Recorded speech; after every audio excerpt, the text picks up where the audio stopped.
Hey guys, welcome back to Sports Around the Bar. As you could tell, I'm alone, but not completely alone. I have Jake on the road and Hannah on the road as well. They're all joining us here. We're ready to talk about Jaylon Smith and his new contract and college football week 0. And of course, we didn't get to it last episode, so we're going to get to it this episode. Jaguars 2019 season. What's going on, guys? Not much. How's it going, Drew? Remember to mute that Facebook video if you haven't done it yet. Anyway, Facebook is not running. Perfect. Just excellent. This is going to be fun because I never know whether I'm going to be on the screen, whether I'm not. So if you catch me picking my nose or anything like that, I just thought I was off camera. Well, as far as I know, you're on camera now. But when I look at my Facebook feed on my phone, Hannah's on there. So who knows when you guys are going to be on there. I think it's just we're not all three there at the same time.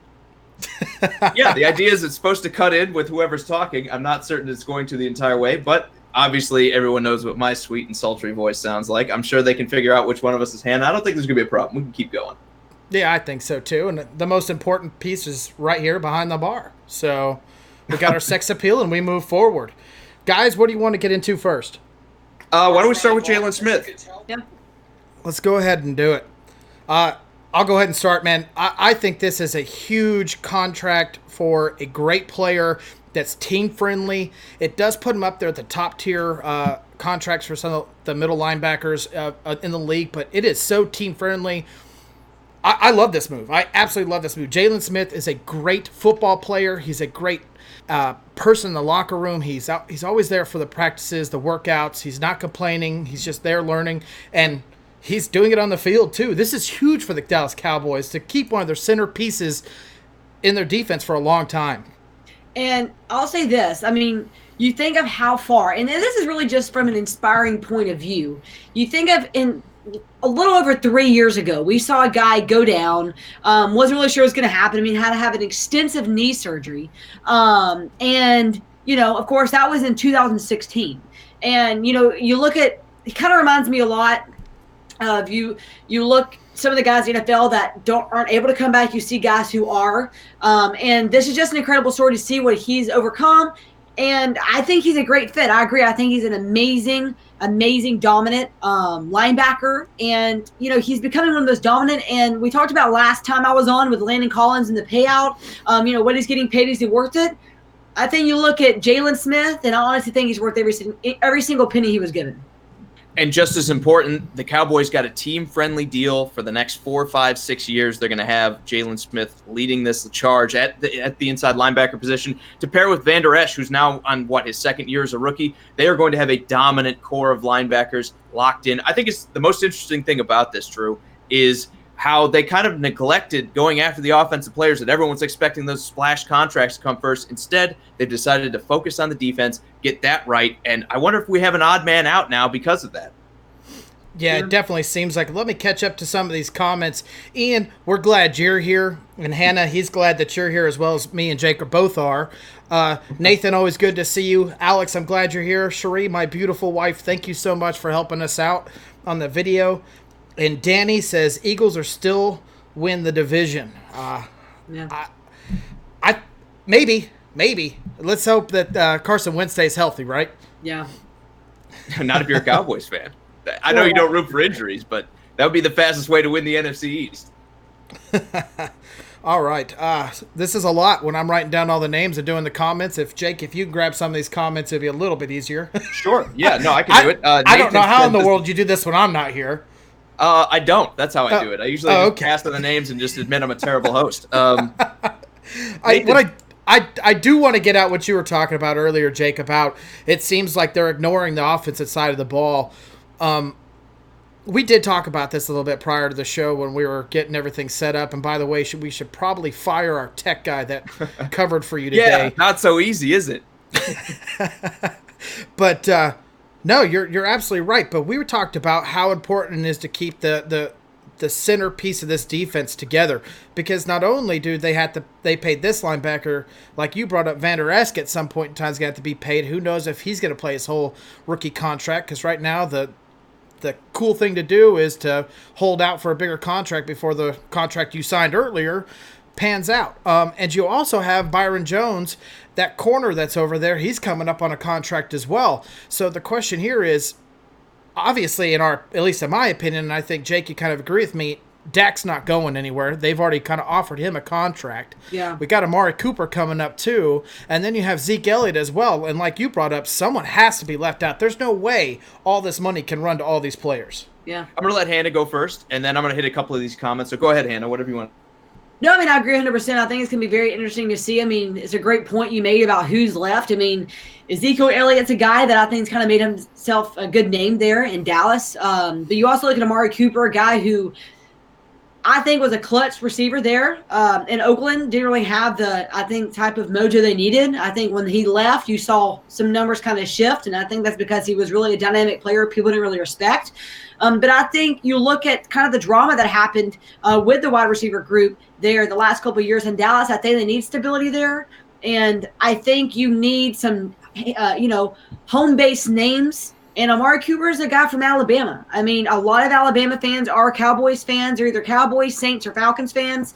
And so if you're a Cowboys fan, I honestly think, I mean, I may be wrong, but I think most Cowboys fans would rather Amari Cooper get an extension and stay there than not. Going into the comments really quick, Nate says this is a weird-looking bar. Yes, man, unfortunately, I'm going to be on Sports Around the mini bar here at the hotel for the rest of the week. I'm stuck up in the wonderful state of Michigan, so buddy, believe me, it's hard for me too, okay? Going through a couple more of these. Alex says I need to help out more. I'm trying, man. I'm trying my best, Alex. And Nathan says that I just work hard when I'm alone, Drew. That's why I can handle it all, you know? Maybe you need to step up your game a little bit. I'm with Nathan there. Nathan, we don't need your comments anymore. Alex also said, Jerry says that everyone's going to get a piece of the pie. The problem being there's only so much pie to go around. And when everybody wants the biggest slice, sometimes you don't leave so much for everybody else. I just wonder if we're going to run out of pie for all these offensive guys. I do like this move first. And I get what you're saying, Drew. They have these young guys coming up on contract eventually. But that can be a bridge they jump off when they get to it. I think it's one of those situations that at least for the next couple of years, they got a great deal with Jaylon Smith, in the fact that they're only going to pay him $5 and $7 million over the next 2 years because the extension is going to spread that money out. Towards the end of the contract, he'll be making closer to 11 to 13 a year, and that even right now is pretty much a steal. When you talk about C.J. Mosley pulling in 15 or 16 and Bobby Wagner getting 18, getting that kind of money for as dominant of a guy as Jaylon Smith has been, one of the best, both coverage and run supports linebackers in the game. The Cowboys pulled off a heist here, I think. They got a team guy that has rewarded their faith for betting on him when he was injured, and now he's gotten rewarded for it as well. I think this is a great story, and I think the Cowboys are all the better for having worked this deal first. Yeah, and I want to say this too about Ezekiel Elliott. I mean, you look at the guys left at, we're talking about extensions. Who's the most dramatic? Who's the guy you kind of circle saying, you know what, if I'm a Cowboys fan, they're going to fight for their biggest piece of pie? I would say Ezekiel Elliott. I mean, I think Amari Cooper's kind of got the mentality, says, you know, he's going to – we talked about this last time I was on. I don't know, was that a few weeks ago now? It seems like it maybe 2 weeks ago. I don't know. We talked about the type of guys. Really, there's two. One who wants to earn their money, one who thinks he deserves it. I think you look at Amari Cooper, you see his type of play, you see his mentality, you see his background. You're thinking, you know what? Amari Cooper's going to fight for his opportunity. He wants to be there. He wants to play. Ezekiel Elliott. I mean, even Colin Cowherd, I don't know if you saw what he said about it, but he said his career could be over.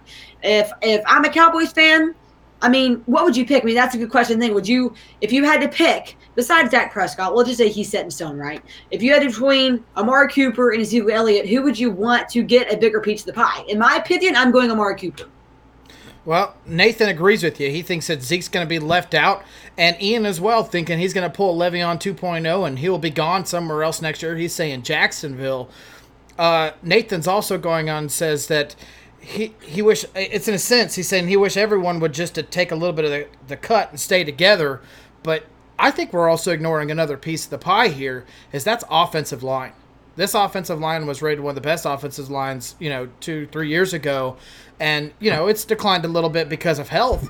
But at some point in time, these pieces are going to either retire, move on because you can't pay them. When does, taking care of Dak Prescott or keeping Amari Cooper enough time to get open, when does that start mattering? If you sit there and get rid of Zeke Elliott, that's one of the biggest opportunities for you to create space with your wide receivers. You lose a dynamic back like Zeke Elliott, regardless who you replace him with, there at some point in time you are going to have to suffer giving so much money off the defense. And I say this obviously because as a Chiefs fan, I saw that couple years ago where we gave a whole bunch of money to our defensive players and we didn't have the money on the other side of the ball and we had to sit there and draft, and we got very lucky and drafted Patrick Mahomes. But this is not always the case when it comes to every team. Like, I'm agreeing with Nathan. Someone is going to have to take a pay cut to stick around. Yeah. And you'd like to see all three of them do it. You'd like them all three of them to say, I'll take a couple $1 million less now. We'll go get our endorsements off the field when the Cowboys are winning every game and we're on this hugely popular team. And then we'll worry about it down the road, and everyone will find a way to get paid, even if it's a little bit less than what their market value would be in the NFL. It doesn't seem like any of those guys have that mentality. From Zeke to Dak, even to Amari Cooper, who's been the quietest of the three, doesn't seem like any of them want to take a discount to stay playing for Dallas. They all want to get paid or they want to move on. I think this could be an issue. I really do. I think I forget who it was before. Was it Alex saying everyone's going to get a piece of the pie? I don't think that's the case. I think there's only going to be so much pie to go around. And like you said, Drew, there's offensive linemen to pay. They are going to be strapped for cash coming up quickly here. They're going to have to make some interesting decisions. I don't think you give Dak Prescott more than $30 million and find a way to land all these guys. Well, I'm going to go ahead and say this money-wise and, talk about the last 2 years under his contract. You look at this year, he's in contract through 2020. We're talking about Ezekiel Elliott. He was said to make $3.85 million this year and $9.1 million in 2020. But the Cowboys, of course, were informed by Elliott's representatives, who I will say not happy with Jerry Jones at all right now, that the running back will not play this year without a contract. So there's going to be drama. There's going to be some speculation about money. But right now, the two have not spoken since that comment, of course, was made Saturday. So that's why I'm talking about the drama. That's why I'm saying you look at between Amari Cooper, Ezekiel Elliott. Ezekiel Elliott's the guy that's like, he's going to create some drama. He's going to get his way. And I think Amari Cooper's going to take the pay cut and stay. Ezekiel Elliott, I think he's the type of guy that's going to run with his money and go where he can get the most money. Ian, my daughter always wants to be on TV when she knows that we go around at sports or go live on sports around the bar. She gets excited. I have to lock the door so she doesn't be a surprise guest every show. Devin, good to see you, man. Glad you could join us. Guys, do we want to get into week 0 of the college football schedule? This is an exciting time of the year. We have football every weekend for like 5 months. This is exciting, right? I'm excited. I don't know about you. College football. That's my jam. So, yes, if anyone's probably the most excited, it's me. Yeah, absolutely. I think college football being back is always better for everybody. It's still week 0. Pump the brakes, but week 0 it was a couple of years ago. It seems like the NCAA and these Power 5 conferences have almost decided that it's time for them to start to capitalize on the NFL still being in the preseason and to get a couple of these teams playing each other early. Yep. Yeah, no doubt about it. You guys are the college people. As much as I love football, this is not my bread and butter. This is your guys' bread and butter. What matchups are you excited to see? We know it's not always the big matchups, but there's got to be something out there you guys are definitely going to be getting into on this Saturday. Do you want to go or do you want to go? I'll start first. Week 1 for me, or at least week 0, I should say, is definitely all about Florida and Miami playing each other. It's a battle of two Florida teams, two historic franchises that have both won national championships, both been teams that have been relevant in the past. And I guess Florida's probably a lot closer to that than the Hurricanes are. But remember, there was a time last year we were talking about the Hurricanes being back, right? So I think this is going to be one of those games that's going to set the tone for one of these teams early, especially if Florida wants to make any kind of big impact in the SEC. They're going to need to beat a team like Miami, and it's always tough to do that in this. Excited to see how this works. I think Florida will be much better this year than they have been in years past. It's, to me, the most interesting game on week 0 by far. All right, diving deep a little bit into statistics. Agreeing with you there. I think it's going to be interesting. Let's start with Miami. Miami's kind of undergone a lot of change. One of the biggest conversation points we've heard about Miami, of course, was Tate Martell. But the fact that he got beat out by a redshirt freshman, Jaron Williams, is going to be one of the biggest things to watch coming into this game. Tate Martell, of course, transferred from Ohio State. Of course, Justin Fields was transferring there. One of the things about Tate Martell, he never backs up his word. I think that's what happened in Miami. I think he lost a lot of respect from his fellow players, and didn't really like him. So Tate Martell, not going to be the starting quarterback. That surprised a lot of people going into this game. You look at Florida. I think this is going to be a year that Florida could actually be a really good team. We've seen them make it to the SEC championship. We've seen them struggle towards the end of the season. But honestly, Dan Mullen becoming the head coach in Florida is going to be huge. We saw last year an improvement from the Jim McElwain era. But the thing is this, and Van Jefferson, of course, last year led Florida in receiving, said that this may be Felipe Franks' best year there at Florida. So if you're looking for a team to circle in week 0, of course, there's 2 big games, but you're looking at a team to circle, honestly, all season. I'm going to say the Florida Gators are hands down one of the teams that we actually will be saying have a chance to be a playoff contingency team. Well, you just made my wife happy. She's a huge Gator Florida fan, so you just made her excited. What's the other game you guys are looking forward to watching?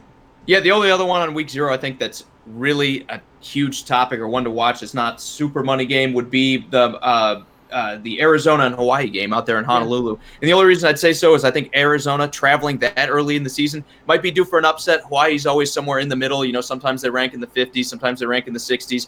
They're always kind of a middle of the pack team at best. I think they're still in position to upset a team like Arizona and get the season started off right at home. That's a long way to travel if you think about jumping on a jet and going out to Hawaii. But if I was a player, that's where I would want to go play a road game, right? You get to go play in Honolulu. It's the best place to be. I mean, I think it's going to be a really big year for Arizona. I mean, you look at the Pac-12, you look at some of the teams. I mean, we talked about Washington State before. We talked about Washington, of course, USC, Stanford. Honestly, speaking of the Pac-12, this may be the biggest competition year we've seen from them, honestly, since Chip Kelly was at Oregon. I mean, the Pac-12 have a lot of good teams coming out, and Arizona may be a team you look at in the Pac-12 and say, they're not looking like they can do much, but they may pack a punch. And so this is going to be a really big opening game for them. Of course, one of the biggest reasons why last year was a letdown was because of Khalil Tate, the quarterback. He came into the season not really knowing what he was doing there in Tucson, but he had a Heisman caliber coming into the season last year. I think a lot of people were excited. Of course, injuries, new offense, not going to be the same coach. I think it's going to be interesting to see what happens here, but he's healthy. Khalil Tate's a healthy quarterback this year. You look at Sumlin and Noel Mazzone, the offensive coordinator there. I'm really excited to see what type of offense this Arizona team brings. And I'm telling you what, if you're looking at a team to be a dark horse in the Pac-12, I'm going with Arizona. Well, Ian's already said that he believes the Iowa Hawkeyes are going to take the Big Ten and USC is going to take the Pac-12. So he's actually going against what you think about the Pac-12. What do you think about USC? I think they're good, but I think when you look at Oregon returning all those starters on their offense and then having Justin Herbert there, I'm going to pick them to win it. I think, again, you're talking about a guy that wants to be the number 1 pick in the NFL draft. We've seen guys drop off coming back for senior years. We've seen guys in their final years like Sam Darnold take a step back in their draft position. He's going to have something to prove coming back to Oregon, a decision that he kind of shocked everybody. He could have been the first quarterback off the board this year if he would have come out for the NFL draft. I think Oregon's the team to beat. I think that offense is going to be too much for most of these Pac-12 teams that underachieved last year. I need to see because there was some parity. There was some disappointing moments out of them. I think Washington was good at points, but they didn't really live up to it. There's a reason none of those teams were a threat to make it into the college football playoffs towards the end of that year. And I think they are one of those conferences that may be taking a bit of a step back when you talk about the rest of the talent around the country. And I'm going to go ahead and say this. You're looking at the Pac-12. One of the teams that people are actually predicting, you look at the media, of course, the Pac-12 media days, they actually pick Utah, of course, the Pac-12 South, to actually be better than USC. Utah's a team. You look at Tyler Huntley, you look at Zach Moss coming back. They're going to have a lot of leadership they haven't had before. Do they have a tough road? Yes. You look at their schedule? Yes. But the thing is, I agree 100% with Oregon. I think Oregon has got, with Mario Cristobal, has done a lot of good things. It's a program that has been restored. And I'll say this, it's going to be at its peak and maybe actually better than we saw with Marcus Mariota there. The talent they have on both sides of the ball. Brian Atlas Jackson, one of my friends from Hoover, Alabama, played with Marcus when they played for the national championship. And he even says the defense this year for Oregon looks tighter than it ever has before. So I'm excited to see what happens here. But the thing about the Pac-12 is this. It's a lot different to analyze and predict them than it is the SEC and the ACC because they run a different type of scheme, right? Their gameplay is a lot different than the SEC where it's grinding and nitty-gritty every single game. Pac-12, it's beautiful football. It's late night, Tim Brando type of football. it's hard to say this time of year, but besides Oregon, I mean, the second team, even without Jake Browning, you have to look at Washington, what they've done and what they're capable of. That's going to be another team that we may actually see have another chance to play in the playoffs this year. Will, we are getting to the Jaguars here, and he is going against what Ian said about the Ohio Hawkeyes taking the Big Ten. He is saying that Ohio State Buckeyes are still going to be the top dog in the Big Ten. What do you guys look at the Big Ten? I mean, is Michigan up there? Does it stay Ohio State? Do you think the Hawkeyes even have a chance? Go ahead and go first, Anna. No, you go ahead. You go ahead. Big Ten, I'm going to say Iowa comes up short. I'm not willing to bet on them just yet. I think they're going to be a good team. Maybe an 8 or a 9 win team. I don't know that they're quite going to be Big Ten champions because there's so much talent there, man. There just is. I think for the Big Ten, I'm going to go Michigan this year because if it's going to happen under Jim Harbaugh, it's got to be this year. Ryan Day's going into his first year. I know they get out-recruited by Ohio State, but they're usually up there. They've underachieved for a long time, especially in those games against OU. I think they're going to have to step up and get something done this year, or maybe now all of a sudden we'll be talking about time to get rid of Jim Harbaugh. Because up until then, there was always the excuse, Urban Meyer's just too good for him. Or it's really tough beating Urban Meyer and that recruiting. Urban Meyer's gone. You're getting a head coach in Ryan first year at Ohio. It's time to capitalize now, or it's time to make changes and find somebody who can beat him. No, I'll go ahead and say this. I think you look at Michigan, I agree 100%. I'll go ahead and say this bold statement. If Jim Harbaugh does not beat Ohio State this year, he's gone. But I think you look at his ego. I mean, you look at where he started when he joined Michigan. I mean, he's the reason they had satellite camps. And, he's the reason that a lot of Alabama fans got upset with him coming to Alabama and in Florida. The man never really was able to back his words up. But I think him hiring Josh Gaddis said a lot. I think, he didn't let his ego get in the way with offensive innovation. I think you're seeing a different type of Jim. I think you're seeing a guy who's desperate to win to keep his job. That's why I think they may be better this year than.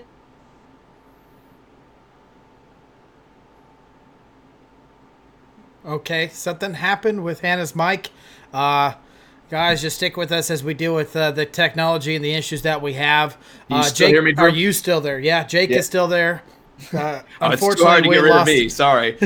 Jake is still here, guys. Darn it, we were that close to getting rid of him. Unfortunately, Hannah's mic went out on her. Hopefully, she can get back with us. I got to agree. I think with both of you, I think Michigan needs to make sure that this is their year, especially for the Harbaugh train, if he wants to keep on rolling. He cannot miss out this chance. With Urban Meyer gone, this is a great opportunity for Michigan to take that step. And I know I have a lot of Michigan fans out there as friends. They're hoping that this is the year. But let's not forget, this defense is depleted by the draft. Does this defense take a step back, Jake? I mean, we talking Michigan or we talking Ohio Michigan, State? Michigan. They both lost guys. Draymond Jones is gone. Right. For Ohio State, they lost Haskins. All right, there we Hannah's go. back. Perfect. But no, I'm talking Michigan because we're saying if this is Michigan's year with Urban Meyer gone, does the losses on defense as their starters, I mean, do they take a step back defensively? Maybe a minor one, but they were one of the best defenses last year, Drew. I got to say this, though. Every big program loses a bunch of guys to the draft every year. It happens to them. They're prepared for it. That's why they have 4 years worth of guys hanging around, 3 if you're a good team. I mean, look at Alabama. They lose how many starters every year, and it has not phased them yet. Clemson's getting to that stage. But not every team is Alabama, man. Not every team is Alabama. Not every team but Ohio has and Michigan, a top Ohio recruiting. State and Michigan are. I just think when you're one of those big programs, this is just part of the way things go. Yeah, you're going to have bad years where you lose so many guys all at once, like Winovich and Gary leaving together and Devin Bush on top of it. Those are a lot of subtractions. Both their starting corners? Absolutely. Those are a lot of subtractions. But, again, you're prepared for this. You have a bunch of high-star recruits ready to fill in behind them. The odds of all of them being bad, not very good. I think they're going to be able to find a piece that works. Hurt them early, sure. I think it might slow down a little bit of their start, especially defensively, because it's going to take time to figure out if a guy deserves to be starting from that second level. But I think they'll be okay. I think they'll figure it out as long as they don't drop too many big games. And this is usually why you play those money games early, Drew. I think they'll be just fine. Well, Ian's saying Michigan is third behind Ohio State and Michigan State. So he's actually saying they're going to take third. That'd be a big step back for Michigan State from last year. Sparty hasn't quite been the same since Kirk Cousins left, but I don't know. There's a potential for it. I'm going to go Michigan here. I think they might actually win it. I really do. I think the coaching experience might be the difference here. And in college, The players are important, but so are the coaches. And I think, again, Jim Harbaugh now has a lot of experience over, his dreaded rival, Ohio State. Go ahead. I want to say this about Jim Harbaugh, and we talked about this before. You look at one of the best years. Let's just go back to Les Miles at LSU for a minute. You look at, what he was able to do, who he was. When you look at his last year, right? You look at his last year being head coach, there was a lot of drama. But there is a shift, probably the third, fourth game of the season, where you saw that team rally behind him and win games they probably shouldn't have won, honestly. Statistically, they shouldn't have won. I think that's what you're going to see with this Michigan team. I think you see a guy, Jim Harbaugh, who's honestly been humbled, who's scared. I mean, it would be crazy to see what Nick Saban was capable of if he was ever put in the same position because he's already this good. But you tell him he's going to lose his job, he'll be even better. The reason I think Michigan not only has a chance to win their conference, but actually has a chance to play in the playoffs is not only really because of the talent, but because not only do the fans believe in this, I mean, the players, the fans, this is the highest ticket season they've had already since Harbaugh's been at Michigan. So people are excited. People are thinking that, this is going to be something. I'm not saying it is, but I'm saying this may be a year that we think of this conversation towards the middle of the season and say, you know what, this is something's different, and it's Jim Harbaugh. Because I think he scared himself out of a job, and he's fighting it back. He's fighting for it. Urban Meyer, you know what, honestly, I don't have any respect for the man. That's just my honest opinion. I'll fight that any day. I don't have any respect for a man that leaves Florida for the same basically reasons he's leaving Ohio State. I think the man don't feel like he could back himself up. He's a one and done national championship coach. But Jim Harbaugh stayed. Jim Harbaugh has lost to Ohio State, has lost to Urban Meyer, and yet is still there. So if I have to pick a coach I have more respect for, it is Jim. Sorry, all right. I'm a little passionate tonight. You're fine. Jeremy, I'm glad you could join us, man. Regardless if you're late, early, you're always on time in Sports Around the Bar, man. We appreciate your presence always. Guys, last thoughts on week 0 of the college football. What do you guys got? Meaningful football. I'll take it. I don't care. I'm going to watch all the Hawaii-Arizona game. The Miami and Florida game as well, man. I am glad that it now means something for the first time this year. Quick breakdown. Big game for all these teams. I think it's awesome to see a week 0 game be such a rival between Florida and Miami this early in the year. It's a huge game, and it's really big for both teams. You're looking at a Miami team, what they've overcome, the new coaches for both teams, still newer coaches for both of these programs, Florida and Miami. Lot to prove for both guys. I think we're going to see a team who works through some offensive kinks, both Miami and Florida. I'm excited to see both quarterbacks, what they're able to do. Arizona and Hawaii, it's going to be a big game for Arizona. One of the teams in the Pac-12 I'm watching out for. I think it's going to be a restored program. I think it's going to be a very big game. And honestly, some people are overlooking that game. I think it's going to be very exciting to watch. And I think you look at week 0 in previous years, this is probably one of the most exciting week 0 seasons we've had in a very long time.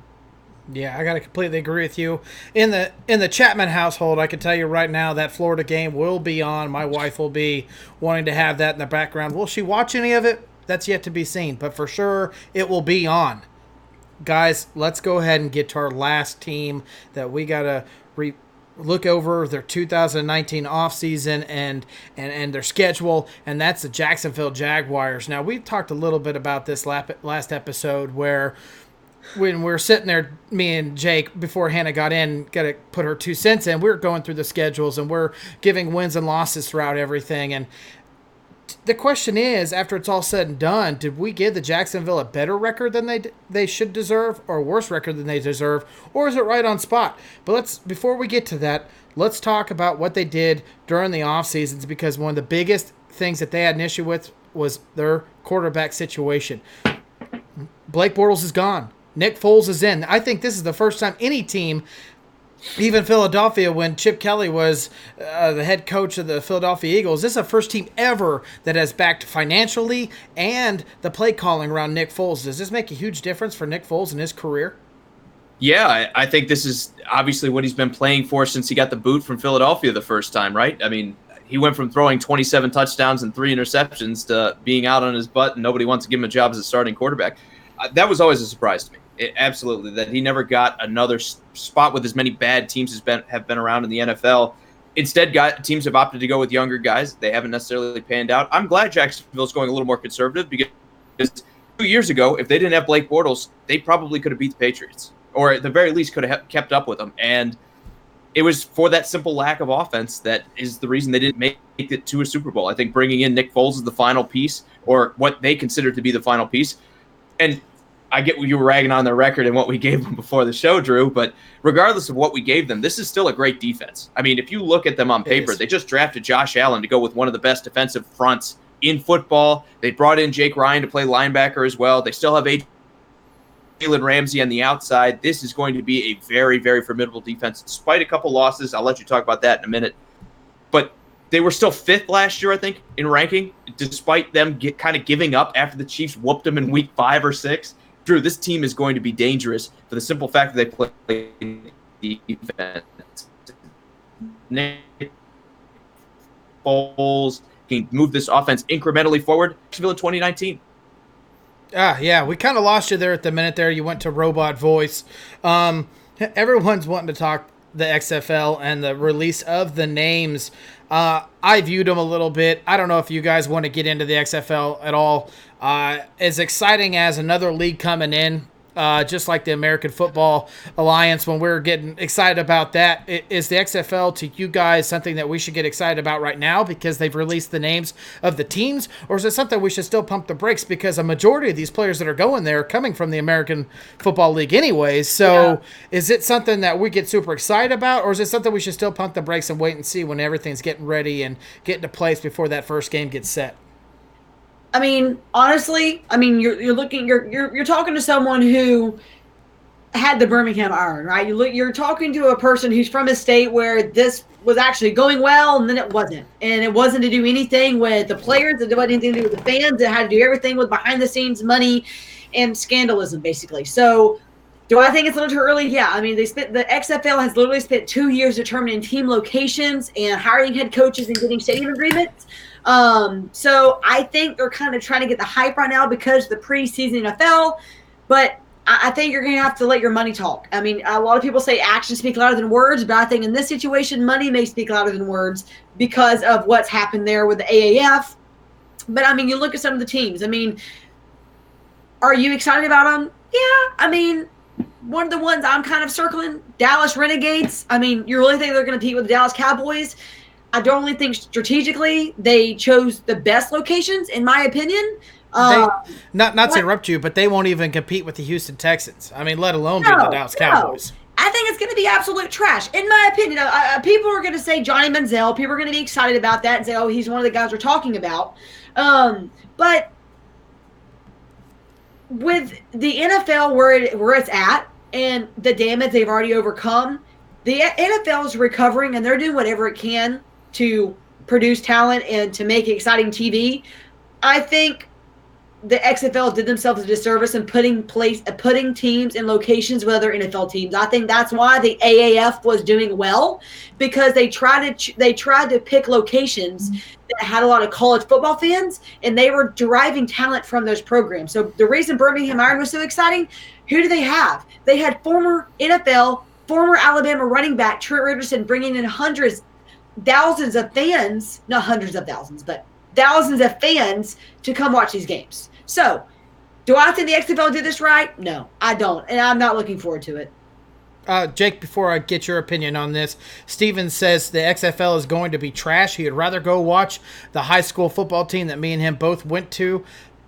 It can't be that bad, right? I mean, don't get me wrong, guys. High school football is great. They're one of the biggest reasons why high school football in like your local area is so big is because these kids care. Money is not an option. The future is what they're fighting for. So, I mean, that's something that a lot of these kids play their hearts out for. Yeah. Jake, I don't know if you're still there, man, but if you are, do you have your spin on the XFL?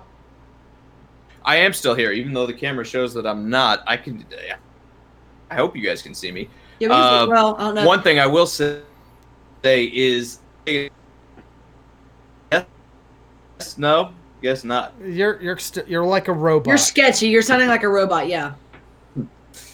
Okay, perfect. Try hanging up and calling.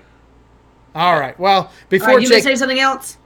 No, I got it. Before Jake gets back, what my thoughts on the XFL is, and I know I kind of briefly put into that, is we're talking about a lot of the same players coming in from the American Alliance Football League and going into the XFL. But one of the biggest issues is the financial backing that Vince McMahon has. This guy has way more money than God himself, in the sense of what he can put to something that he has a passion about, and this is his second go around. So that is another kind of positive thing about the XFL has, is they've already gone one round, failed, and was like, okay, this didn't work.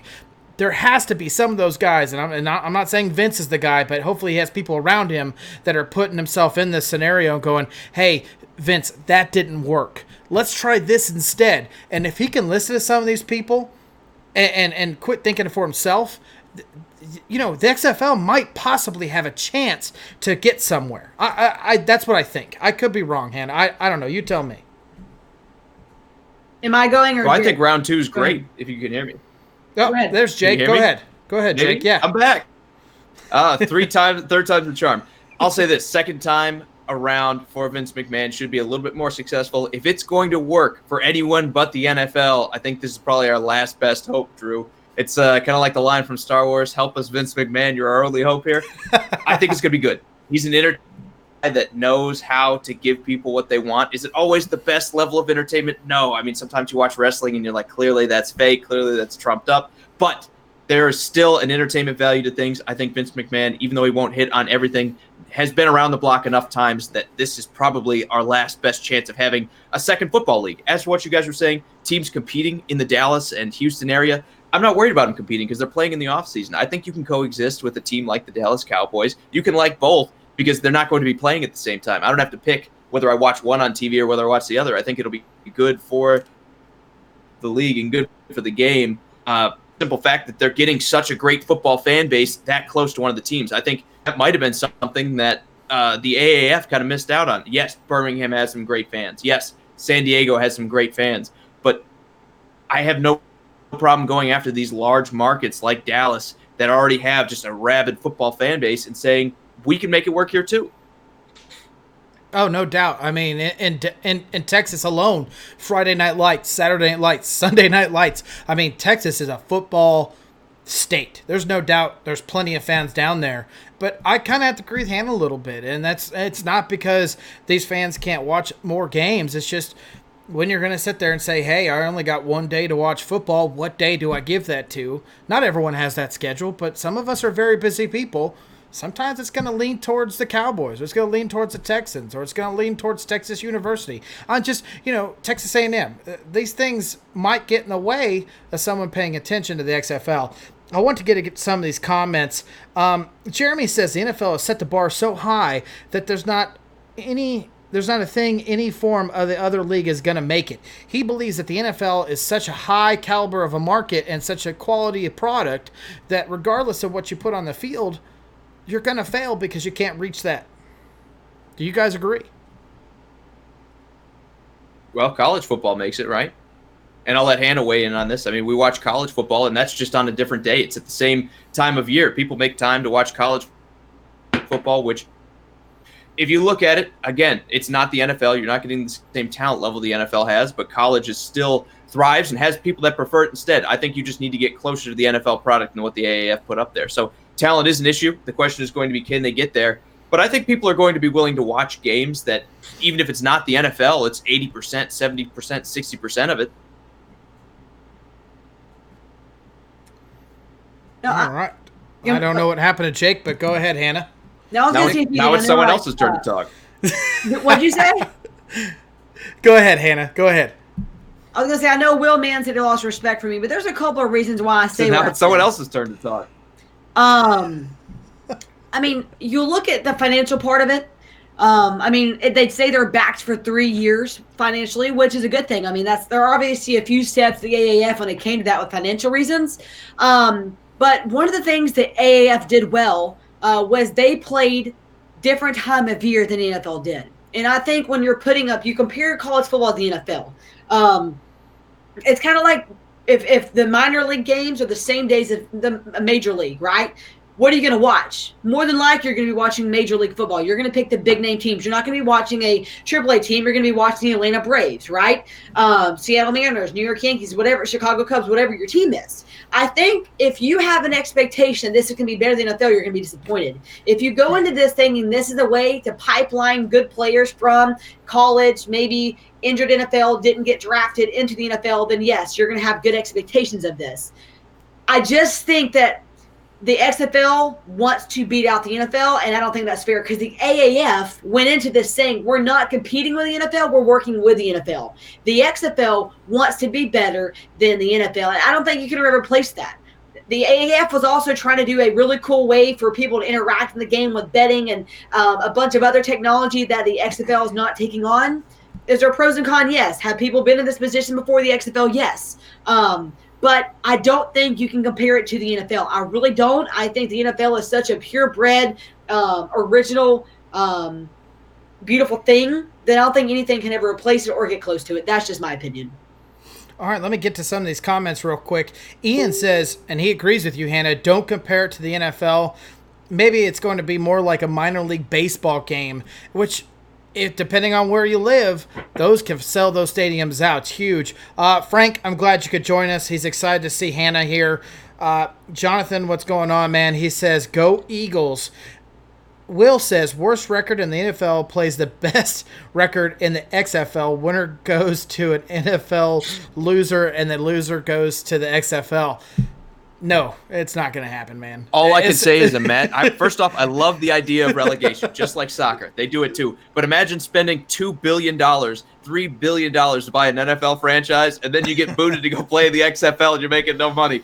Can't happen, won't happen, even though I'd love to see it. I think that would make, first off, it eliminate tanking right away. No one would ever try to tank again. And second, it would make those teams down at the bottom actually stress about the schedule a little bit, as opposed to, we started 1-3, time to throw in the towel. Yeah. I think it would be fun if they could find some way to make it, but it's too big. I don't see it happening. I don't see it happening either. Frank says he'll watch the XFL, and Jonathan says it's Vince McMahon. It will be great. He believes the financial backing will help. Guys, we got to move on. We got to get back to the Jacksonville Jaguars. I didn't even get to say anything about the Jags. We got to get back to them, right? And before I let Hannah speak, I just want to add one more or two more things into what was added on through the offseason of the Jacksonville Jaguars. Before they drafted, they also went ahead and signed Jake Ryan, an inside linebacker from the Green Bay Buccaneers, the Green Bay Packers.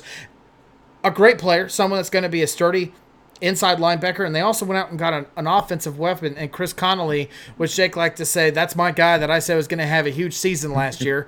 And did I say that? Maybe, just a little bit, but he did not. Maybe this year's the year he's going to have a big year. Hannah, what do you have to say about the Jacksonville Jaguars and their additions in this offseason? Well, first off, I got to give a little shout out to someone, Tay Hayes, former Decatur High School cornerback, now Jacksonville Jaguars, making a name for himself. From Decatur, got to give a shout out to him. I think this guy that we're watching out for right now, big play instincts. Looking between him and Jaylon Ramsey, and of course that was last week after having an interception, 2 weeks ago, and so it's just exciting to see that. But you're looking at Jacksonville all the way around. I agree. Y'all are talking the quarterback situation, what's going on right there.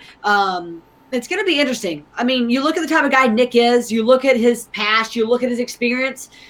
I'm excited to see what he's able to do. I'm really excited to see this type of Jacksonville Jaguars team. I don't think that he's going to be a letdown quarterback. I think we're actually going to be impressed what happens this year.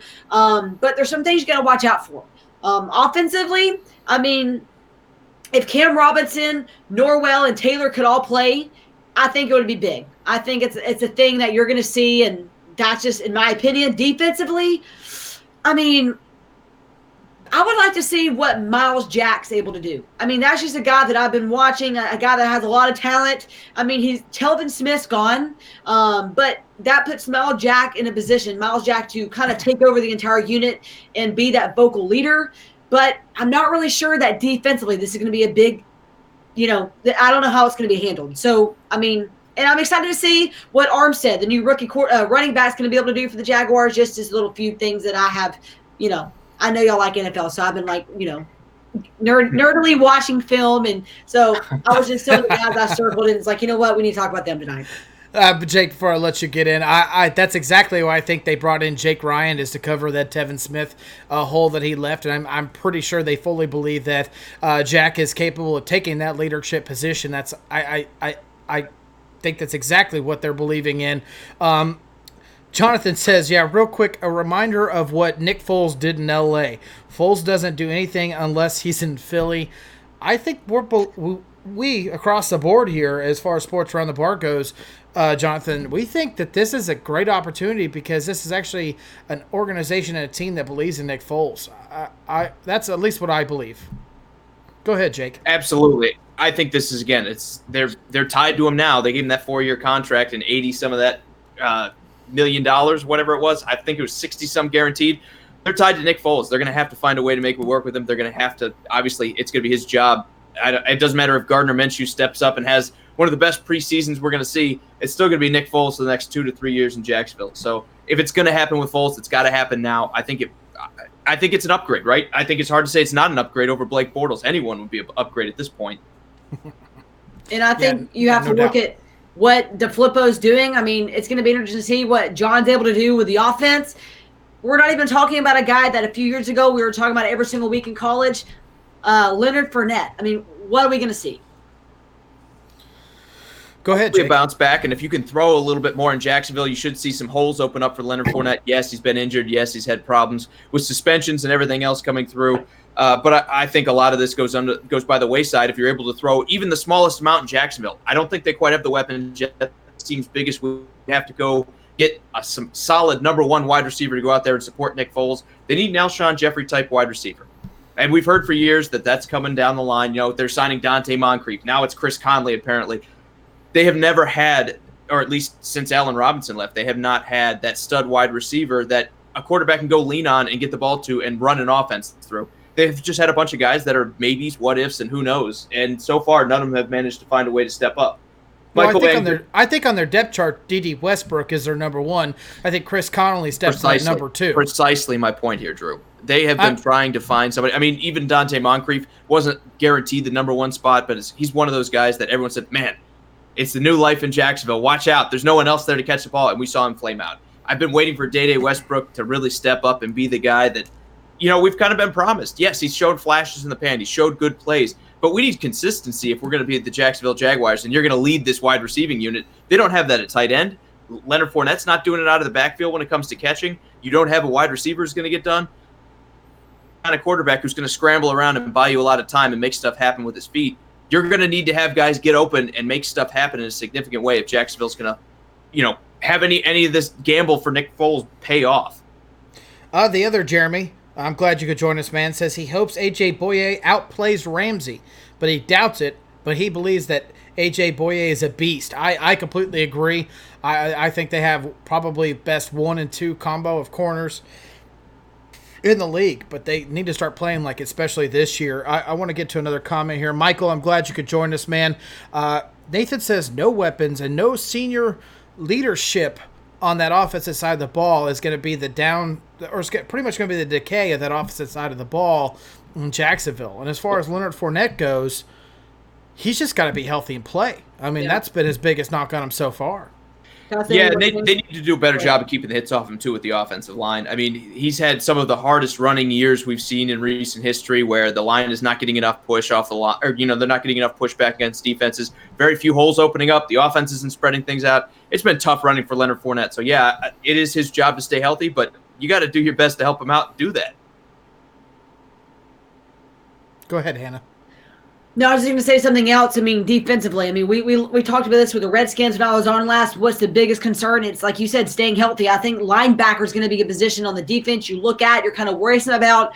I mean, just in camp, they've become very slim in the linebacker position with injuries. So I'm just kind of concerned. What's going to happen once week 1 comes around? What are we going to see, and how are they going to be able to stay healthy on the defensive side of the ball? That's really where we're going to have to see the Jags step up.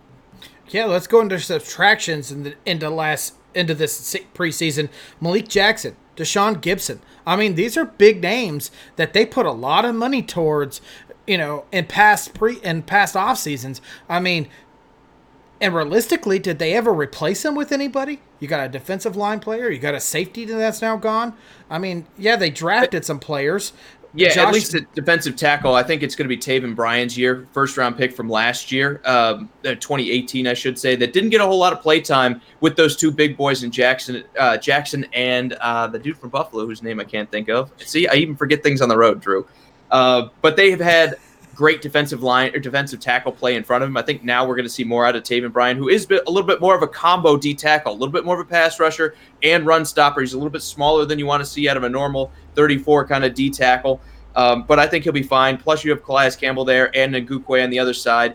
They've got so many options on this defensive front. They have so many playmakers that it's okay to have a guy that maybe is a little bit weaker in another squad, but he'll step up and make things happen because of all the talent on that defensive line, even though he's going to play quote-unquote outside linebacker. It's all the same. It's basically a 5-2, if you want to look at it that way, with 3 defensive tackles and two defensive ends.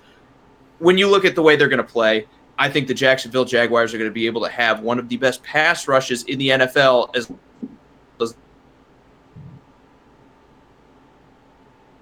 All right, well, we lost Jake again. I don't know what's going on with him. I think Hannah, before I let you say what you have to say, I think one of the biggest losses was Dante Fowler, and I know that was, a little bit in the past, and they have tried to replace it with someone else, but I think that's one of the biggest reasons why they took a great opportunity and drafted Josh Allen when they fell to him. I think he covers a huge hole in rushing the quarterback and creating pressure. As great as this defensive line was, that wasn't where their strength was. It was definitely in their secondary. Does someone like Josh Allen put back being the best part of their defense on their defensive line? Because as much as Jake wants to believe that defensive line is going to be fine, it struggled later in the season last year. Does someone like Josh Allen add pressure? Obviously he does, but does he create a better defensive line for this team? Go ahead and read some of those defensive stats when you tell me they struggled. Okay. Let me just be completely honest. I've always been a person that sat there and said that the defense for the Jaguars is still a legitimate defense, but they fell apart. They ranked 5th overall in defense, 2nd in pass, 19th in the run. Defensive line was no longer their strength. It used to be their strength. At number 4th, and the number 4 in scoring, giving up just shy of 20 points a game. I'm not saying that this defense isn't good, but what I'm getting at is their defensive line is what became a struggle, and they sit there and they got rid of Malik Jackson. And they sit there and now can believe in Tavian Bryant. So is someone like Josh Allen going to be able to jump into this situation and turn this defensive line better? Because let's all be completely honest. As much as I like Nick Foles, as much as you like Nick Foles, is Nick Foles enough to make this team a playoff contender and a Super Bowl contender when it comes down the road? I don't think so. This defense has to be back to where it was the best defense in the league. And I get it still was statistically, but it wasn't winning games. So someone like Josh Allen, does he create enough pressure? Because one of the biggest things you have to have is pressure on the opposing quarterback. Does he make this defense that much better? That's my question. Well, Hannah, I'm going to let you talk about Josh Allen because I know you know all about him playing Kentucky last year. But just real quick, Drew, I think he does. I absolutely. We're talking about them needing more in the pass rush. They were, 3rd or 4th in the pass rush? I think they're absolutely fine there. I think, again, it comes down to linebacker play. We saw him be a little bit weak against the run last season, but it all comes down to scoring when on the defensive side of the ball. What were they, 4th in scoring last year, Drew? Mm-hmm. They were giving up any points. And what's more, they were like one of the worst teams when it comes to turnover. I think they were 31st, if I remember correctly. They're one of those 29th. Teams. Okay, tied for 29th. They're one of those teams that with Blake Bortles gone, hopefully they're going to be turning the ball over less with Nick Foles. If he goes in and has an Alex Smith type of season and just doesn't make a ton of mistakes, Jacksonville will pick up wins for that simple fact because the defense isn't going to be out there in bad positions. They're not going to be giving up points off of that. The defense is still stout. All I'm saying is look at the scoring, look at the yardage. They're still stout. Yes, they need to toughen up against the run a little bit, but that's still pretty good. There are probably 23 other teams out there that would take that defense in a heartbeat. No, you're absolutely right. Now, before I let Hannah speak, and we're not trying to push you out to the side, their secondary is the reason that pass defense was so good. Go And back the pass rush. go back and Calais watch those games. Calais Campbell and Ngukwe are both great in the pass rush. Again, they were Saxonville for a reason at the beginning of the season, Drew.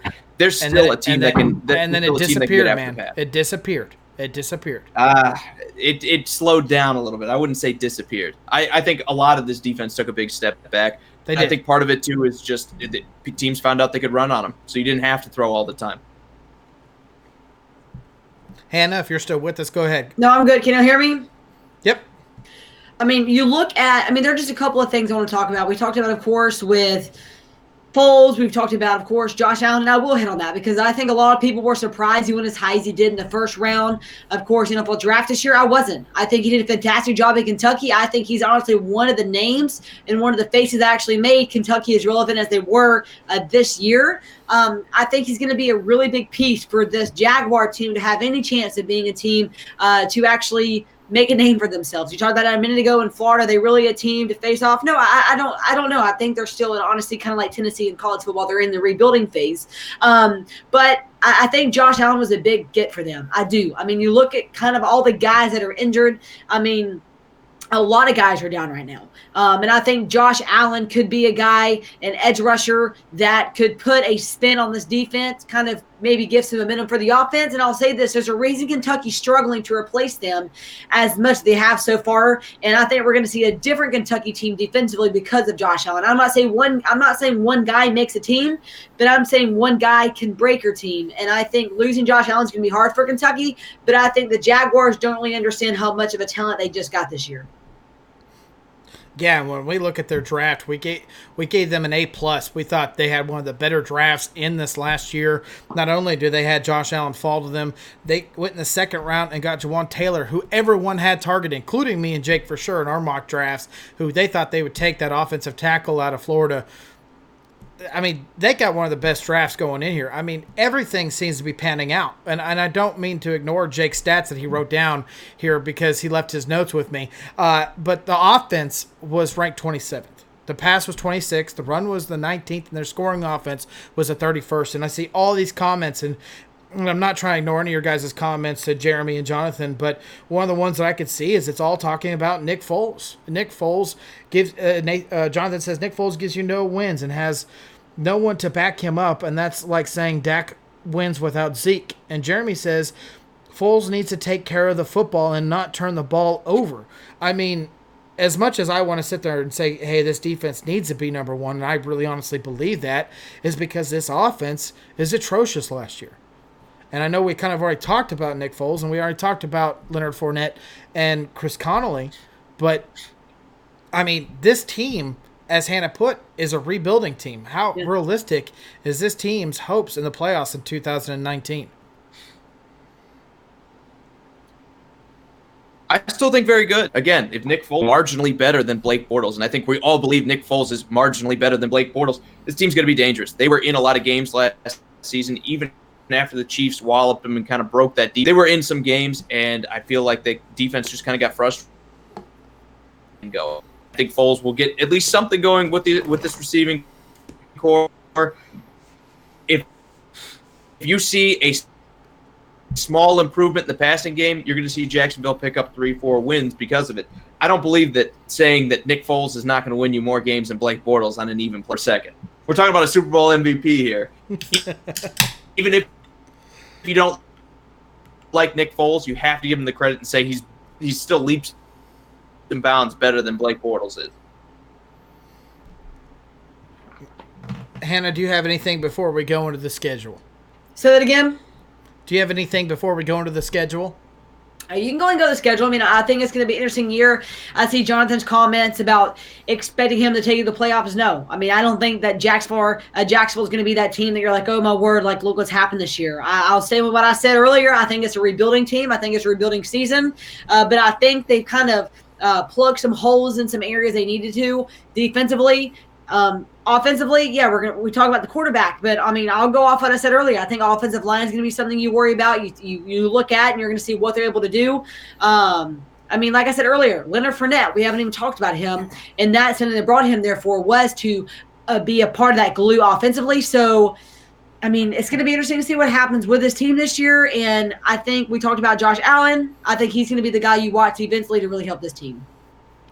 Yeah, before I get into the schedule, my last little comment is I talked to a friend of mine, and we were talking about the Jacksonville Jaguars, and he is not a Jacksonville Jaguar fan by any means. He's a Tennessee Titans fan, and he sits there and says this is one of those teams, talking about Jacksonville, that could be 10-6 and find themselves winning the division, or they could see themselves 5-11 and drafting in the top 4 picks in the NFL draft. This is a team that's completely across the board. Just depends on if they believe in Nick Foles, and this defense can stay playing at a high level.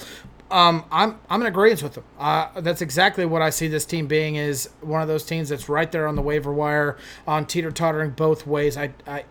We like to believe that, well, not me, but as Jacksonville Jaguars believe that their defense has gotten better and their quarterback situation has gotten a lot better. So let's go into week 1 and to week 2. So week 1, they get the Chiefs at home, and then week 2 they go on the road against the Texans. Easy win. And when we look at week 1, as Jake says, it's an easy win. We actually see it as a loss. We believe that it's going to be a little growing pains for Nick Foles with this offensive. No, I'm just kidding. We believe that the offensive weapons and Nick Foles need some time to gain chemistry and to get well. Do we believe this defense is going to be good week 1? Yeah, but you're going against one of the best offenses in this league, and not only that, the reigning MVP of the league. We believe that the Chiefs offensively aren't taking a step back. Defensively, we don't know where they sit yet, but can the Jacksonville's offense keep up with the Chiefs? Well, I've said it before. I think this is a trip-up game for Kansas City. If you're getting close to a Super Bowl hangover, or whatever you want to call it, when you make a deep run and you're not quite the same team you were last season, this could be it. A lot of changes on defense, a lot of getting used to new playmakers and new leaders in this defense for the Chiefs.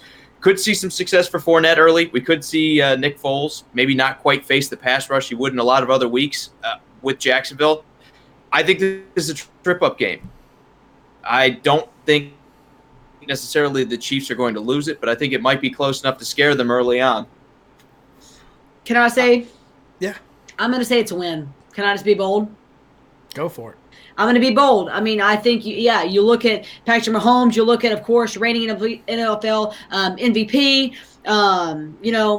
They're a great team, not doubting that whatsoever. But I think this is going to be the healthiest you see them week 1. Yeah, they got injuries right now, but week 1, I think it's going to be a huge game for them. The excitement, I think we may see Leonard Fournette actually get escaped with a few good runs. Maybe the offensive line will get protection for Nick Foles to be able to throw the ball. Just going to say, bold prediction. I would love, maybe see, possibly I'm just going to go with my gut. Jaguars win this game. Don't ask me. You know what? Sometimes you got to go with your gut. I will say this. I have been the one person that predicted all these little crazy wins throughout college football, like LSU losing against all those little nitty-gritty teams, and they end up coming true. So I've been made fun of before, but I'm going to go with Jaguars week 1. It smells like a beer bet to me, because I'll tell you this right now. Week 3, week 4, when we played Jacksonville last year, talking about the Kansas City Chiefs, the Jacksonville Jaguars were the number 1 defense in the league. And I sat there and I told Jake, I said, this is a game that worries me. I said, and you got to remember, this is when Leonard Fournette was healthy. Yeah. This is when the defense was playing for this team. And not only did we beat them, we stomped them.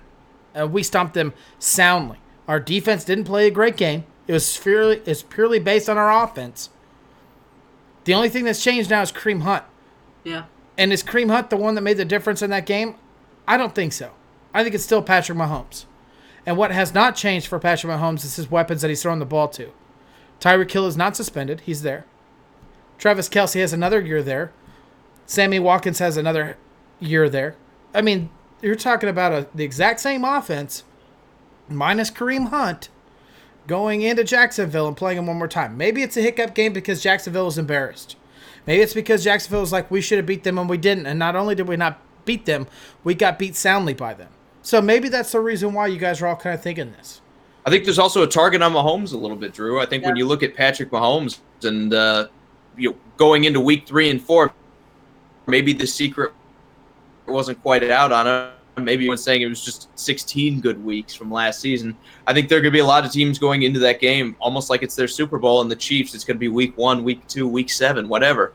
So we'll see. I'm still taking Kansas City by an edge, but I think this is going to be a game that's going to be closer than people think. Sitting there saying that, and I'll admit it. It is a hiccup game because you've got a team that has been embarrassed by them. And Jeremy says we stomped them. He's laughing at them, but they did. They beat them soundly. Maybe this is a hiccup game. Move forward. So far, I believe it's a Chiefs win. Hannah's go with the Chiefs loss, and Jacksonville gets a win in week 1. Then we go on the road to Houston Texans. We as Sports Around the Bar, me and Jake, believe this is a win for the Jacksonville Jaguars. I don't know if you guys have anything to say about that. I don't think it's a win. I think they can beat Houston. I think Houston, even though they're good in the front seven, are going to be incredibly weak in the secondary, and I think that's going to open things up for Foles again and this weak receiving core. It's going to be a struggle. I think this great defense might just eat alive that Houston offensive line that can't seem to find itself, especially this early in the season. I think Jacksonville's the favorite this early, especially against a team like Houston that they know very well. They have tape on Deshaun Watson just like everybody else. I think when you look at the way this is going, we might be looking at another shootout here. I don't think they're going to lose both of those games early, though. I think Jacksonville's going to find a way to win one of them. I'm willing to bet on Houston before I bet on Kansas City. And Jeremy, just to remind you about that Chiefs and Jacksonville game, it was 30-14. Yes, and one of those touchdowns at the very end was the garbage points for Jacksonville. So yes, we as a fan stomped them. He also says the film's out on Mahomes. Watch out. Do you believe that watching Patrick Mahomes throughout the year last year, the reigning MVP, because now defenses has 16 games on them, well, 17 in a sense if you talk about 2017 season, is that going to make a huge difference for Patrick Mahomes in his 2019 season? Can I say this game? Potentially, yeah, but that's everybody. I mean, we're not talking about Baker Mayfield. Yeah, it's your turn too. Go ahead. No, I was just gonna say. I'm gonna disagree with y'all. I'm gonna say this is a loss. I think if my gut says week 1 win against the Chiefs, I don't think they beat the Texans. I mean, the Texans consistently outplayed them last year. Deshaun Watson, fantastic quarterback, probably the most athletic player we'll see on the field this year. DeAndre Hopkins, in my opinion, one of the best wide receivers in the NFL.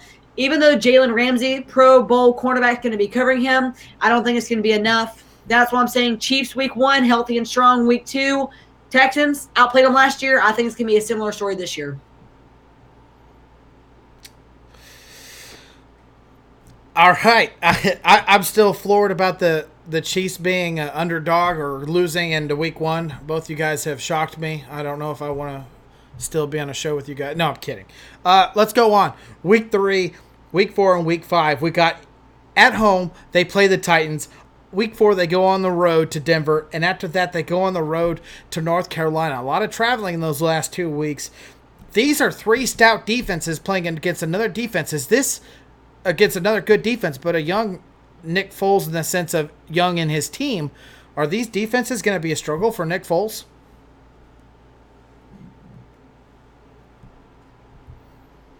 You guys there?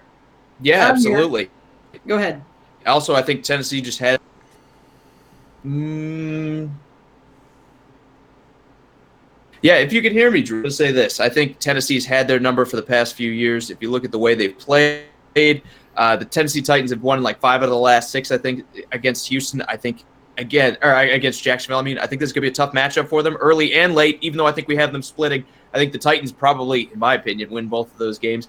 As for these tough defenses, yes, it's going to be tough for this offensive line to keep Nick Foles safe. And once you kind of give up Nick Foles and you're not able to throw a little bit, Leonard Fournette's going to go back to the same struggles we've seen out of him in the past. I think this is going to be a tough set for Jacksonville early on.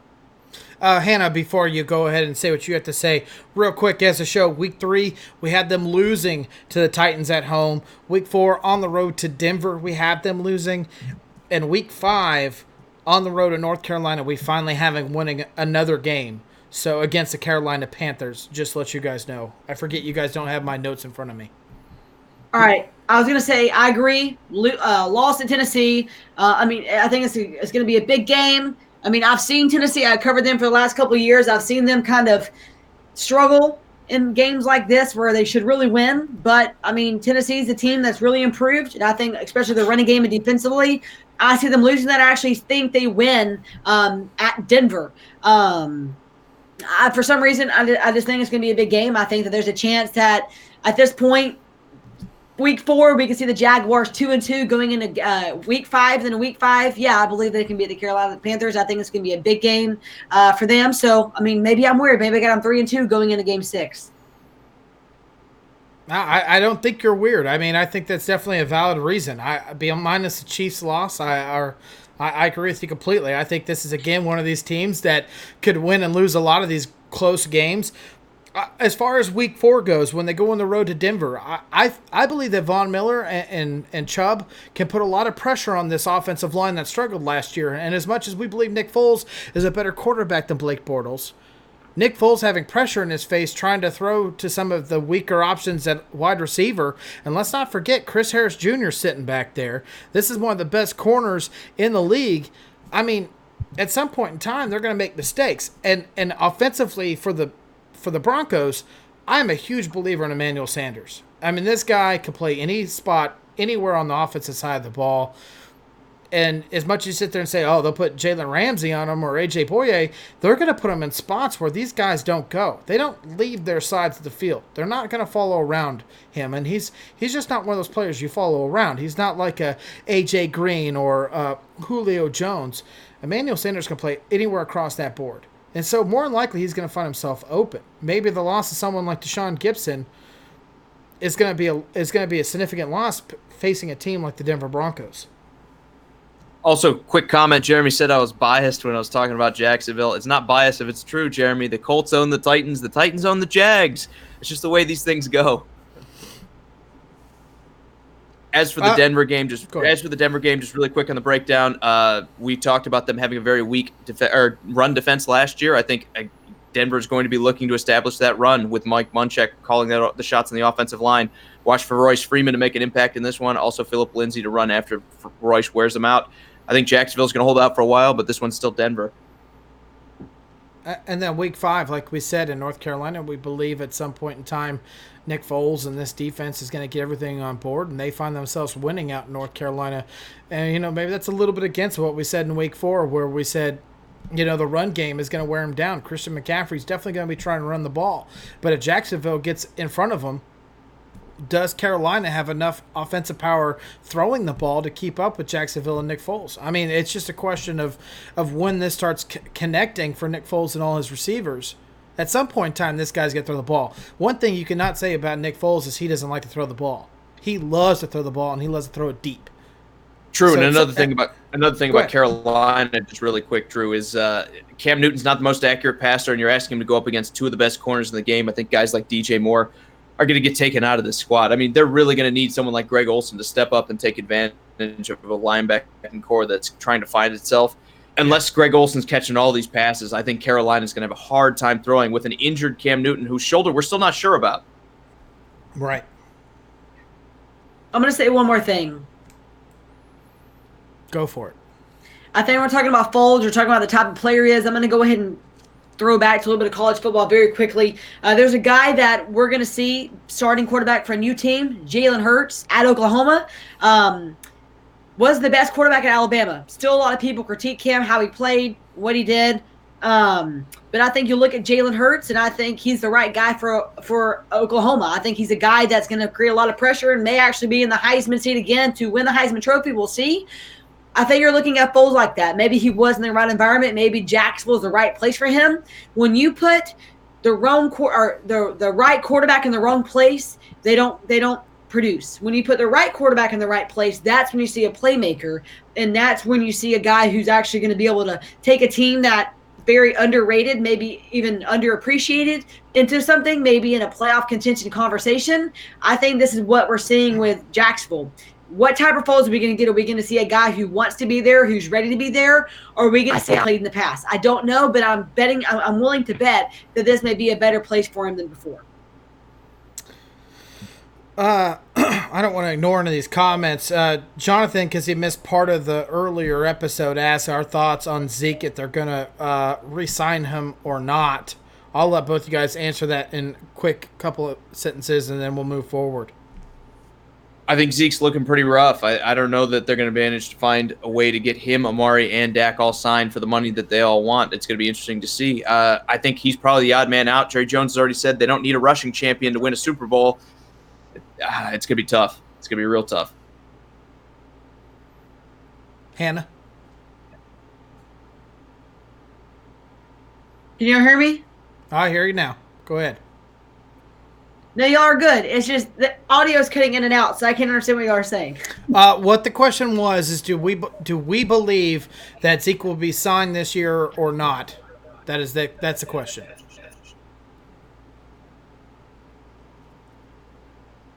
Audio is horrible right now. Let me try calling back. Hold on. All right, guys, we'll go ahead and move on. In my opinion, to be honest with you, the way Jerry Jones has made it sound is he's in contract. His contract's there. He believes it's a fair contract for Zeke, which I agree it's not for this 1 year. Maybe they should bring some of that money for that second part of the year and bring it back towards this year and maybe pay the guy a little bit more this year, but he will never agree to that. Zeke's a pretty proud guy. But I got to kind of agree with Jeremy. If they don't sign him, I think you're going to lose a lot more games than you would with him being there. But Jonathan, go ahead and check out a little bit earlier in this episode and last episode. We talked about Zeke Elliott extensively, and you can definitely get our full opinions about all of it. Let's move forward in the schedule. Week 6, they get the Saints at home. On the road, they get the Bengals, and then they come back home for the Jets and the Texans to follow out Week 9 before they go on a bye week against the Saints at home. We had them losing that game. On the road, we have them winning that game against Cincinnati Bengals and coming back and winning the game against the Jets. And then when the Texans come back into Florida for this year in 2019, we had them losing that game as well. Jake, your thoughts on those games? Well, you threw a lot of them at me. That was my first thought. But they can beat some teams like Cincinnati. I think this is a team that it's going to surprise some people. I really do think Jacksonville is going to be enough of a defense and enough of an offense that they're going to go upset some people. Are they going to be the best team out there? No. We can see some ugly losses some weeks, maybe. But I think Jacksonville is going to stack up pretty well against teams that don't play power defense, where they're not just stacked up front. They're not able to just dominate their offensive line. I think Atlanta's one of those teams that they're going to try to play more finesse, and Jacksonville's going to have their way with their power running system. I also think if you're not getting after Nick Foles like Cincinnati's likely to do, I think they're going to have no way of beating him. I also, in Week 6, I think is one of the most important games to focus on. That's the first time, realistically, they get to face a true a true team that's completely stacked in the sense of the offense is where it wants to be. The Saints have a defense where they want it to be. They got a pass rush and a good secondary, and it seems to be a solid linebacking core that can cover your low to medium routes when you're running or throwing the ball. This is going to be a loss for the Jacksonville Jaguars. But the question is, how big of a loss? Is it going to be a blowout against the Saints, or is this a game that they can keep in close? Unfortunately, we do see this being a loss. But this is a game that I would definitely circle if I was a Jacksonville Jaguars fan, because when you can compete with a team like the New Orleans Saints and you can keep that game close or win that game, you should be really excited about what the Jaguars are doing for the future. Can y'all hear me, just FYI? Yes, we can hear you now. Okay. Thank the Lord. So, Drew, just real quick, you're saying the Jags should circle the game against the Saints, but just give up against the Chiefs. Is that right? Did I get you right on that one?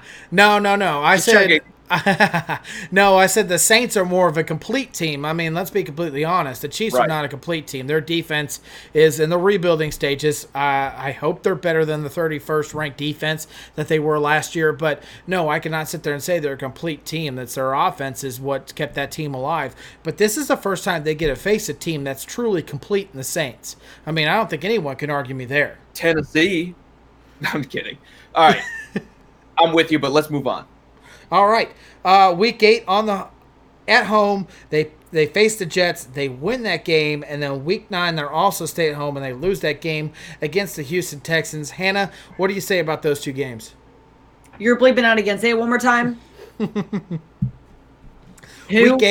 Week 8 on the road, or not on the road. Week 8 at home against the Jets, and Week 9 against the Texans. We have them winning against the Jets and losing against the Texans.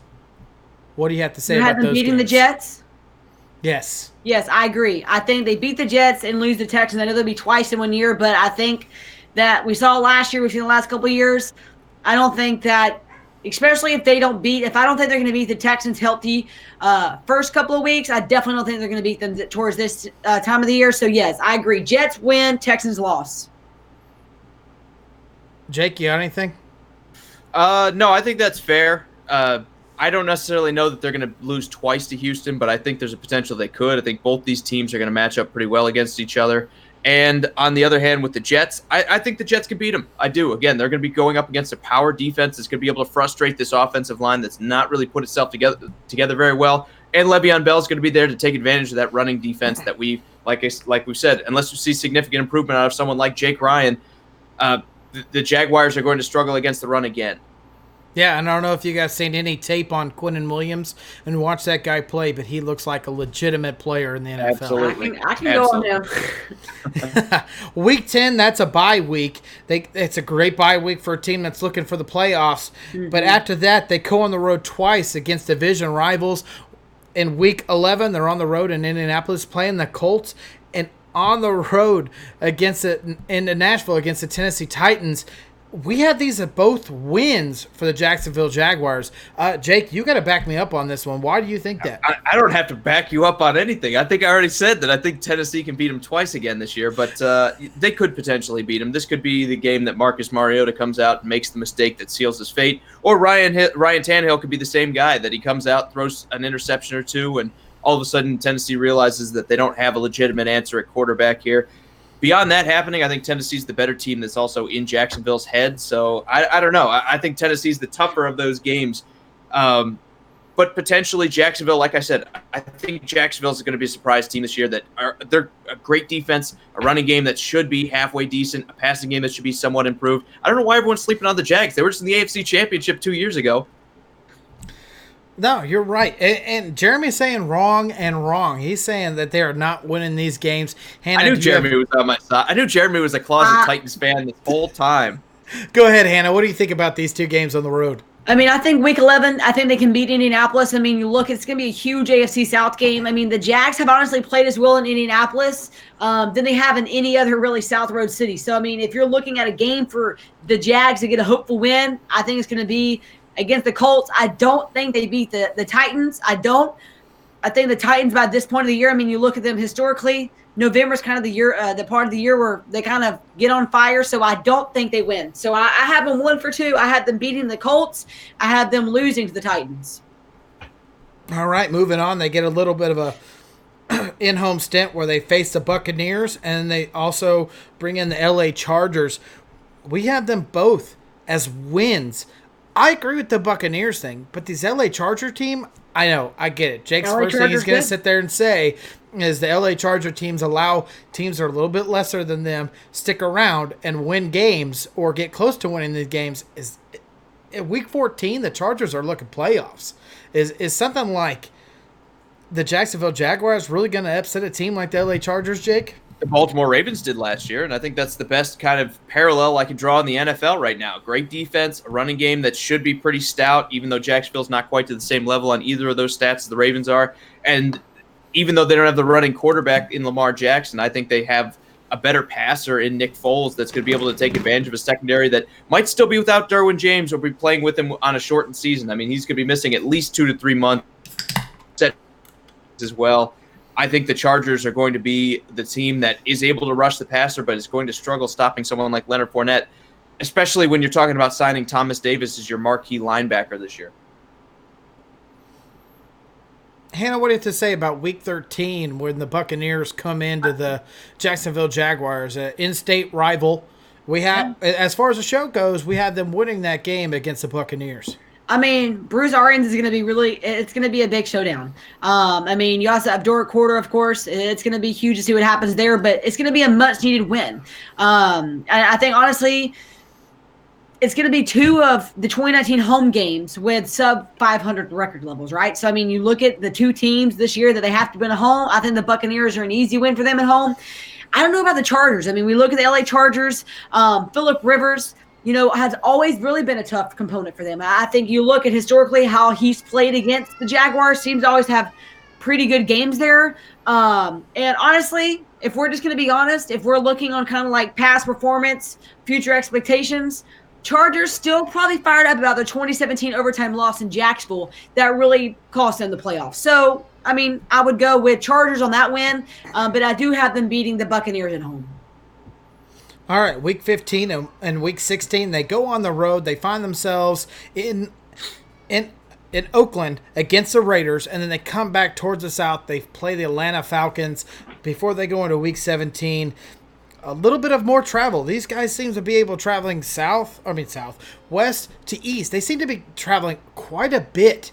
I mean, does this start to wear and tear on a team like this? I mean, they're playing tough teams. This schedule is not easy by any means. They find themselves against the Raiders in week 15. We see them losing that game, but then winning against the Atlanta Falcons. Man, Jake, if we can go back and slap our past selves, I feel like we should, because I feel like that should be switched around. How do we defend ourselves here, man? But that's the way the NFL goes, man. They win the games they shouldn't, and they lose the ones they should. I think when you look at Jacksonville, they're going to be a tough team. I'm not going to lie, you cut out a little bit on some of the games coming up here, but even if is a veteran of this league, I don't think it's going to phase him too much. All right, Jake, I'm gonna go ahead and cut you. I'm gonna go ahead and cut you off, man. If you can hear me, man. Like we think they might be at this point, I think Jacksonville's going to be good enough. I don't think he can hear you. He doesn't listen to me when he's right. Right. He doesn't listen to me right when he's next to me. He's for sure not going to listen to me when he's in a different state. That's for sure, Jake. Your connection completely cut off. But I think what you're getting at is exactly what I was getting at before we went into the schedule. This team is one of these teams that could be a legitimate playoff contender. And not only are they that, they're going to sit there and find themselves competing a lot more towards these teams that are significantly better than them. And I'd have to sit there and say that the Atlanta Falcons, in my opinion, are a lot better than them. And the Raiders are probably still in that rebuilding mode. I fully believe that. Hannah, what's your opinion about these two games? I mean, Raiders, I think that's a good win. I mean, I know what they're traveling. I agree with you. I mean, that's a lot of traveling. You look at the last couple of weeks at Tennessee, 2 home games, and at Oakland. I don't know. I mean, the Raiders have a lot to do. I mean, they're in the second head year of John Gruden. Honestly, first-year general manager Mike Mayock, which I think you saw a lot of that drama going into the draft and going on to the kind of control-free Gruden is. I think it's going to be a hard year for them. I'm going to go with Jacksonville over Oakland. But I mean, honestly, I think they have a chance to beat Atlanta. I mean, I think Atlanta's good. It's a dangerous late-season road game. I mean, they've struggled, but, I mean, it just depends what type of Atlanta team you get. It seems the city of Atlanta is the most inconsistent, unpredictable sports city out of all of the cities in the world. I mean, you look at a year that the Hawks should be the best and they're the worst. Even in college football, it's the same thing. It's hard to know. I think out of all these games to predict, I think this is the hardest one based on what type of Atlanta team you're going to get. Are you going to get a consistent Julio Jones and Calvin Ridley game, or are you going to get a game that, defensively they're going to be able to shut him down? Because when you see Julio Jones being doubled up, tripled up on defense, then you see an Atlanta team that struggles. I think that's one reason why the Jaguars could win is how they play defensively against Calvin Ridley and Julio Jones. Yeah, I completely agree with you, and I kid when I talk about our past selves, and the reason when there was legitimate discussion in all these, and Hannah, hopefully, in next offseason, you're part of this discussion, so you're not left out of why we decided on some of these games. Yeah. But you're right on board with it. I mean, when you talk about the Jacksonville Jaguars, one of their strengths are their secondary. There's no doubt about it. Jaylon Ramsey, A.J. Boyer, again, one of the best combos in this league as corners. And when you sit there and say, hey, our strength is wide receivers, well, guess what? We're going to cover that up. There's a lot of push in Atlanta saying Devontae Freeman is our guy we're going to lean on. Well, so far you couldn't lean on him because he's never been healthy. So we're talking late in the season, week 16, regardless if it's in Atlanta or not, this team's going to struggle if they can't start passing the ball. Yep. As much as I like Matt Ryan and what he's done so far and for the Atlanta organization, a defense like this that can get after you and cover your wide receivers, you're going to struggle a little bit. But so far, we see it as a win for the Jaguars. Week 17, as a show, we have the Jaguars 9-6, right on the cusp of trying to get themselves in the playoffs. Unfortunately for them, they play the Colts. Fortunately, they play it in Jacksonville. As a show, we see this as a loss. We believe that the Colts have a little bit more to play for. They're winning the division. It's not about just getting into playoffs. It's about getting a better seed, possibly a 2, hopefully get a home game. We see this as a loss for the Jacksonville Jaguars, and if you go back and look at it, we also believe that they're going to miss the playoffs and not be a wild card seed as well in their first year with Nick Foles at the helms. Jake, are you with us? I'll say one more thing very quickly. Go ahead, Hannah. Jake is not with us. I mean, I guess the only thing I have is I have them 10-6. So I guess I have them in a different seeding position than you, only because I have them beating Chiefs week 1. But I agree 100%. I mean, I think it's going to be a big year for them, and I think Jacksonville has to perform well defensively. I mean, I think I talked a minute ago about the Atlanta Falcons and that team, how they should have done defensively. I mean, that's the one reason why I had them losing the Texans twice, was because I don't think they're going to be able to shut that type of defense down. If they can be a defensively dominant team, this may be a completely different story halfway through the season for them, in a good way. Yeah, no, I'm right there with you, and I kid about everything about them being 9-7, and if we could do it again, there'd be less. But this legitimately is a team where they could have 10 wins and 6 losses and find themselves in the playoffs, or this could be a team with 5 wins and 11 losses and seeing them in the top 5 in the NFL draft next year. This team has everything going for them, but I think one hiccup can set this team off, just like it did in the 2018 season. I don't think that's anything unrealistic to talk about as far as you Jacksonville fans go. I think you got everything to be excited about. You've got rid of your big pieces as far as Malik Jackson goes, who's taken up a huge part of your contract. You do got to figure out how to make Jalen Ramsey happy. That is a struggle, but you don't want to lose that guy. I know there's a lot of talk about wanting to trade him or let him walk, but I think that's a big loss. Hannah, what's your final thoughts on the Jacksonville Jaguars in this 2019 season? I mean, Jake says final thought, my hotel. Wi-Fi blows. Yes, hotel Wi-Fi always blows. My final thoughts. I mean, I've said it before. I'll repeat it again. I think it's going to be a rebuilding year for them. Do I think they're going to be a team we talk about in a good way? Yeah. I mean, you always go into the conversation like this being, I always know if the least expectations I have on someone or something, the better it's going to be. Because if I go in with high expectations, a lot of times I'm going to be disappointed. I think if you're a Jaguars fan, you have to go in with reasonable expectations. The things you have to look out for. How is Nick Foles going to operate? Is he going to be able to have an offensive line that creates a pocket?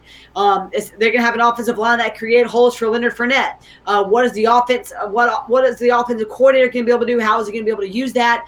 You look at the defense. I mean, are they going to be able to stay healthy? Are we going to be talking about injuries with linebackers all year? Can we see some cornerbacks and some safeties for the Jaguars really step up, create big plays? I mean, we talked about it earlier.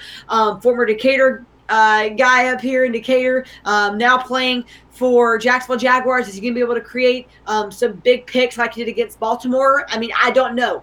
If we see those type of playmakers step up and step out, I think this is going to be a big year for Jacksonville. But it's going to be inconsistent through the injuries. I don't know. So if we're talking about a healthy in Jacksonville, yeah, it's going to be a great year. If we're talking about a team that still struggles, they need a vocal leader. I mean, let's just be honest. The Redskins now have Landon Collins, who we talked about, vocal leader. We have to see a vocal leader step up on both sides of the ball for this Jacksonville Jaguars team this year. Yeah, I completely agree with you. They definitely have a lot of quiet leaders that like to prove themselves on the field and not be in the locker room. I'm 100% agreeing with you. They need a vocal leader especially on that defensive side of the ball. Hopefully Miles Jack is that guy, because it sounds like that's the guy that's going to get paid in the middle of that defense. It's yet to be seen.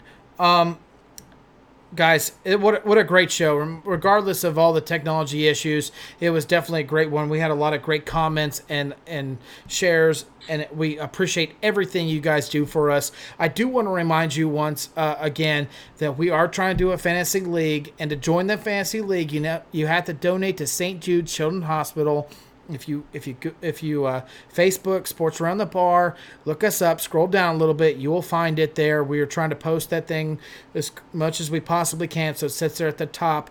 Donate. $1 gets you in the league. I know we still have open spots. Guys, remember, regardless if it's $1, it goes all to St. Jude's. We're not taking any of it as a Sports Around the Bar goes, and it allows you to jump in this league with us.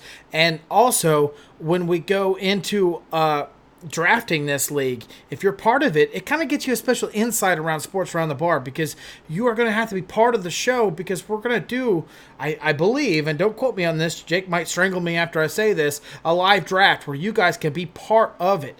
So it's definitely a huge opportunity to not only help your community, but to be part of a show around Sports Around the Bar.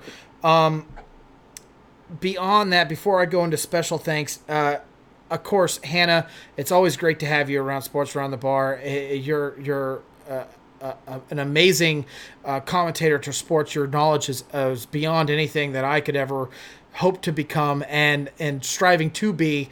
Do you have any last comments before I go special thanks? No, I mean, I think it's gonna be a good year. I'm excited to actually get to sit down and watch some college football this Saturday. And I appreciate you having me on. I mean, I love being a part of this program. Y'all are two knowledgeable guys yourselves, and have a lot of respect for y'all, and I appreciate y'all having me on. And Jake, he said live draft. Don't we have enough technology issues already? Yes, and I expect my technology guy to be back next week and have all this stuff fixed. All right? I'm talking about you, Jake. All right, guys, thank you again for all the likes, comments, and shares. It again, means the world to us. But special thanks to Ian, Nathan, my beautiful wife, Cherie, Alex, Denny, Devin, Will, Jeremy, Stephen, Frank, Jonathan, Jeremy, and Michael. Man, you guys are all awesome, and we appreciate you guys always. But this evening, it made a special event. Especially, I was the one doing all the technology stuff, and I think I ruled it. Jake's Wi-Fi, if that's his problem, I think he just cut out early to hit the bars. If you have wives up in Michigan, hide them, because Jake's out there prowling. So for us, Sports Around the Bar, thank you so much. Hannah, it's always great to see you. Jake, thank you. Be safe, man, while you're driving back and forth. Guys, that's it. Sports Around the Bar. See ya. All right. Are you guys still there? Oh, Hannah, are you still there?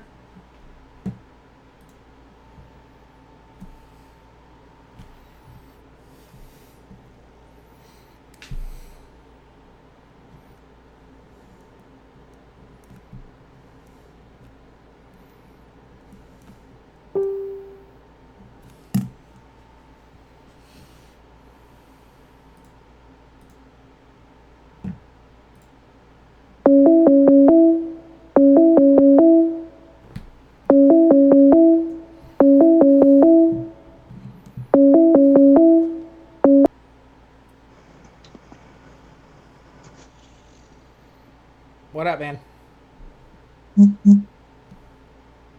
Uh-oh. I went live somehow.